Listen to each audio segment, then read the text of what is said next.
సఖీ కార్యక్రమానికి స్వాగతం.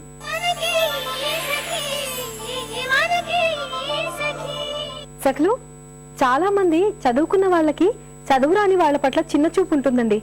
వాళ్ళని తెలివి తక్కువ వాళ్ళుగా అనుకునే వాళ్ళు ఉంటారు.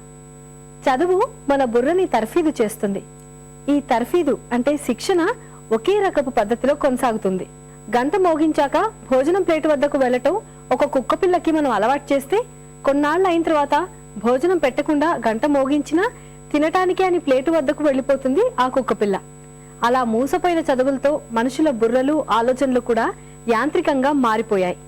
ముందైతే కార్యక్రమం చూసేద్దాం, ఆ తర్వాత మళ్ళీ మాట్లాడుకుందాం.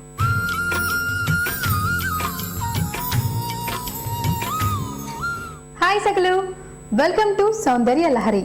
సకలు, ఈరోజు మనం ఉన్నాం bright and beautiful spa and salon near Diamond Point Boinpally.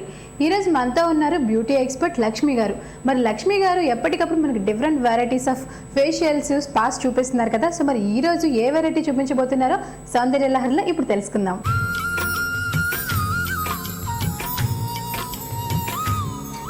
Hello Lakshmi గారు.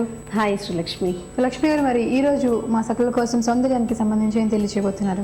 ఈరోజు మనం స్పెషల్లీ చేసేది ఒక జెల్ టైప్స్ ఆఫ్ ఫేషియల్స్ అనమాట. సో అది స్పెషల్లీ హైడ్రోలిక్ జెల్స్ తోని మనం చేసే ఫేషియల్. సో ఈ ఫేషియల్ అనేది స్పెషల్లీ కూలింగ్ గా ఉంటుంది అండ్ స్పెషల్లీ ఆయిలీ స్కిన్ ఉన్న వాళ్ళకైతే ఇంకా చాలా బాగుంటుంది అనమాట. Okay, so only oil skin ఉన్న వాళ్ళకి బాగుంటుంది ఇది. ఆయిలీ స్కిన్, సెన్సిటివ్ స్కిన్ ఉన్న వాళ్ళకి కూడా చాలా బాగుంటుంది. ప్లస్ ఒకవేళ లైక్ వాళ్ళకి యాక్నీ అండ్ పింపుల్ ప్రాబ్లం ఉన్నా కూడా ఈ ఫేషియల్ అనేది చాలా వరకు హెల్ప్ అవుతుంది. ఓకే, కూలింగ్ ఇస్తుంది ఈ ఫేషియల్. అలాగే యాక్నీ ప్రాబ్లం ఉన్న వాళ్ళకి, ఆయిల్ స్కిన్ ఉన్న వాళ్ళకి